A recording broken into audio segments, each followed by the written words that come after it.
to be demolished when city planning came around. Instead, it was taken apart in about 13 pieces, pushed back about 5 feet, put back together again. Everything's original except for that steeple on top. But once again, it's the same thing that is here to the left.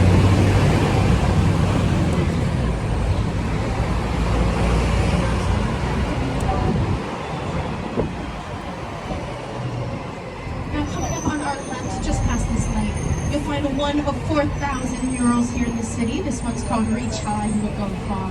We have so many murals due to our mural arts program. Is that what they're talking about? To combat graffiti. If you're found defacing public property, you have a few options. You can pay a fine, serve some time, or be commissioned to work on beautiful pieces like the one to our left. Once again, reach high and you'll go far. We have self-guided walking tours in which you can see all of these beautiful murals, but even if you're not able to completely see them all, this is the Now to your right is 30th Street Station, our main train station in Philadelphia. Trains going all over the country. Connects to the Schuylkill River Trail, longest river trail on the East Coast.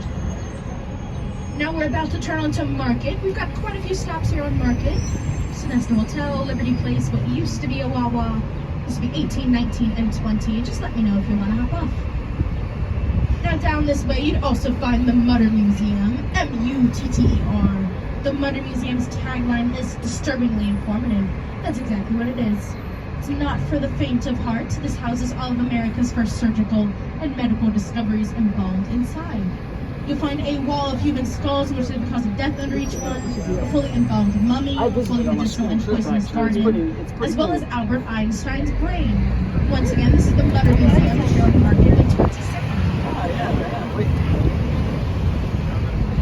There's all sorts of crazy stuff in there. And just double checking this heading. 18, 19, 20.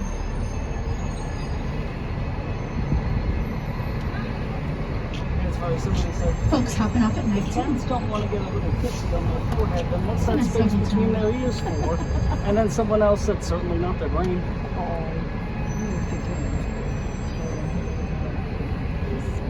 It's funny because everyone jokes about orange cats being the dumb ones. Yeah. So it's like, the studies show that cats' brains are getting smaller, so that the cat owners already knew this. And someone else said, study unfair. This cat is orange.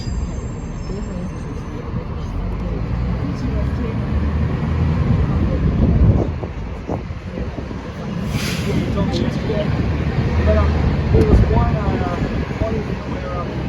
We've got folks hopping on here at 18. Egyptian statue. And but do they still worship us? Well, I shouldn't Plenty of seats available. Good.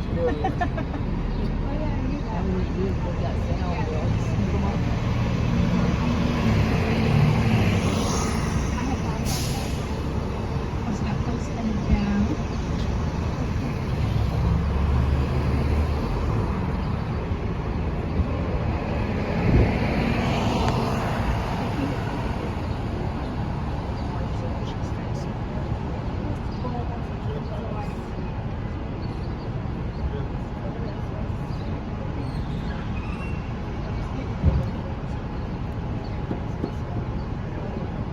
We're all set.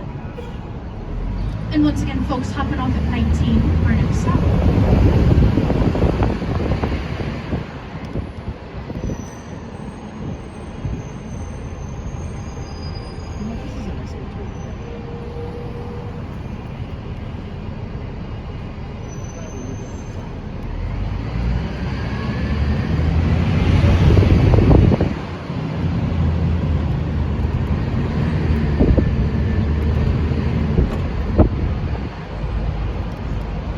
And here's stop 19. Once again, folks hopping down.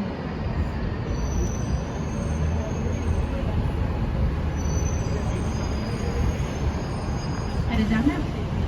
Bye, thank you.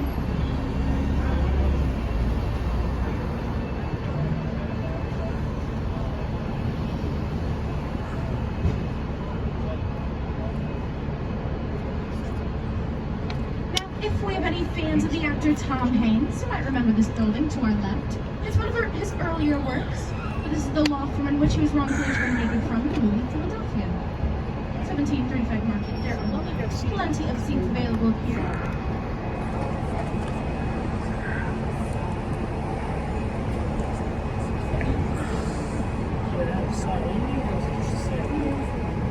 We're all set.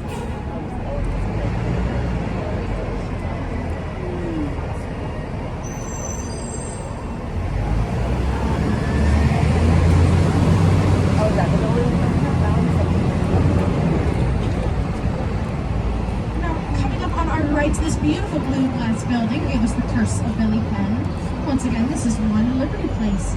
On top, you'll find an observation deck with some of the best views of Philadelphia. At its base is a shopping mall. Once again, this is One Liberty Place here on the right. Up ahead is another great view of City Hall. It reminds you about 700 rooms, 270 handcrafted statues on the outside. If you take a look in that clock tower is about 3 feet wider than the clock we commonly referred to as Big Ben in England. The name of that tower is actually Elizabeth's Tower. Big Ben is just the name of the bell inside. Still, that's about 3 feet wider. At the base of City Hall, you'll find Dilworth Park, a very fun place to go, especially during the summertime, where now they're hosting their roller skating. During Christmas time, this turns into a village, going all the way down to Love Park. To your right is a piece of public art titled The Clothespin. The artist is very adamant, it's just a clothespin. Some speculate its meaning though. Some say it looks like the Liberty Bell, that metal phone's a 7 and a 6, 1776. What are they talking Others about? just say it's placed outside of City Hall so that politicians can air out their dirty laundry. Just a clothespin though. Where's the clothespin? Once again, this is Dilworth Park. Sometimes it goes funny.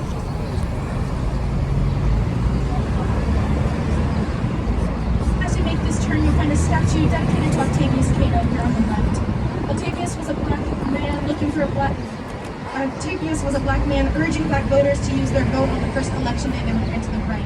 He was then murdered by white protesters. Once again, this is the Octavius Cato. He also founded America's first black baseball team. Once again, Octavius Cato there to the left. Turning on Broad Street, got quite a few stops here on Broad. Academy of Music, Bellevue Hotel. Is anyone looking to hop on?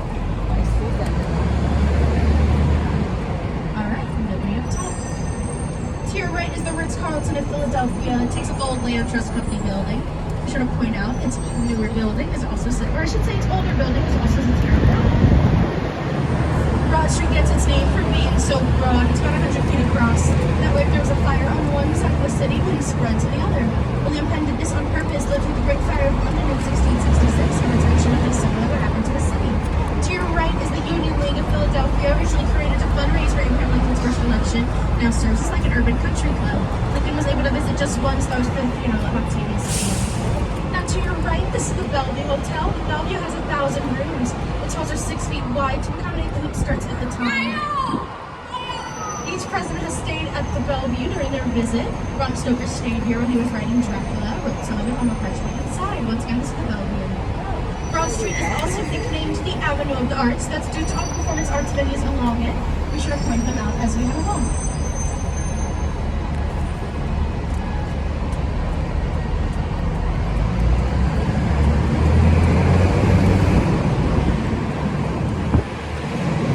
To your right is the Academy of Music. This is America's oldest opera house, still operating as an opera house today. Disney's Fantasia was recorded inside. Right next door is the Miller, where we get our traveling Broadway companies, formerly known as the Miriam. Plenty of seats up here.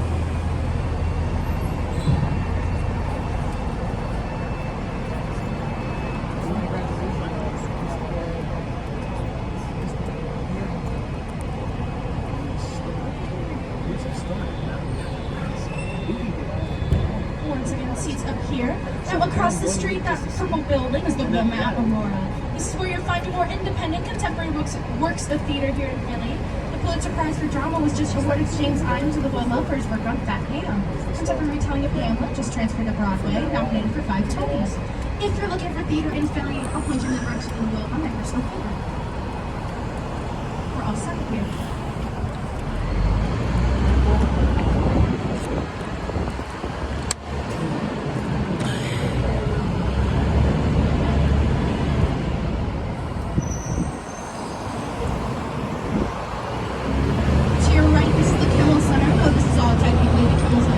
campus. Lots of visitors here, speakers, orchestras, comedians, current home for the Philadelphia Orchestra. It stands right next door to the Dormis Hamilton Hall for the University of the Arts. The University of the Arts is the largest university of its kind. It's also the only university in the world in which you can get a Master's of Fine Arts and Creativity. Formerly the School for the Deaf and Blind here in Philly, the University of the Arts, founded in 1840. Now we're about to turn onto Pine Street. It's usually a little stop and go. It's pretty tight there on Pine, so I appreciate your patience. That being said, there might be low-hanging branches. Same thing, if you see them, just be sure not to reach out and grab at any. You'll just hit the person behind you. And I'll be sure to warn you before they come your way. Now I see that mischievous grin. Don't do it on purpose. I wasn't going to until you said it. I know, but I don't know. I gotta warn people, but sometimes I give evil plans.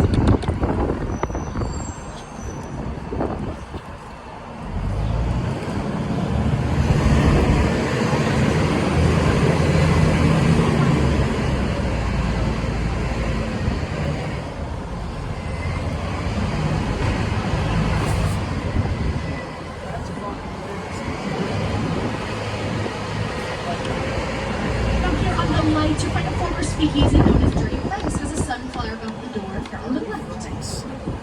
That mural depicts all those Franks we know and love. Aretha Franklin, Benjamin Franklin, of Bertha Rondo, Frankenstein's monster, Alice Jennifer Cole, Frankenstein, Klaus, Frank Sinatra, Dirty Frank's, former speakeasy. Now we're passing through the Philadelphia neighborhood affectionately dubbed the Neighborhood. That's through this bookstore. We coming up on our left. At the blue door, as well as the trans pride flag out front, there on the corner is Giovanni's Group. This is the first LGBT and feminist bookstore in the city, named after the James Baldwin novel. He actually visited about a year before his death. After 10 years, suppliers urged him to. Is that the bookstore? Yeah, right now it's more so half thrift store, half bookstore, as it was adopted by Phileas Group a couple years ago. And to your left, this is known as Giovanni's Group.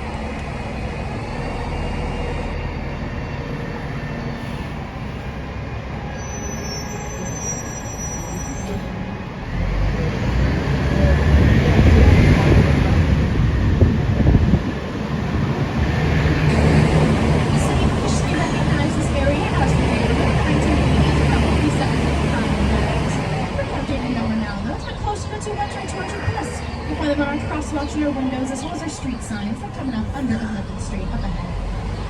Up ahead is also Antique Row. We've got to stop here. Is anyone helping off? Nobody up top. If you were here in the 1920s, we were in antique. It was all over the place. It's the name Antique Row. It only makes sense that this is the worldwide capital of colonial antiquing, as this is the worldwide capital of colonial restoration homes. This is known as Society Hill, making it the second most expensive neighborhood in Philly due to all of those colonial homes. A surefire sign of colonial home. These stars you see on the side, these are the end caps of the colonial public apartments. Quite a few, especially here on this specific part. Here on the left.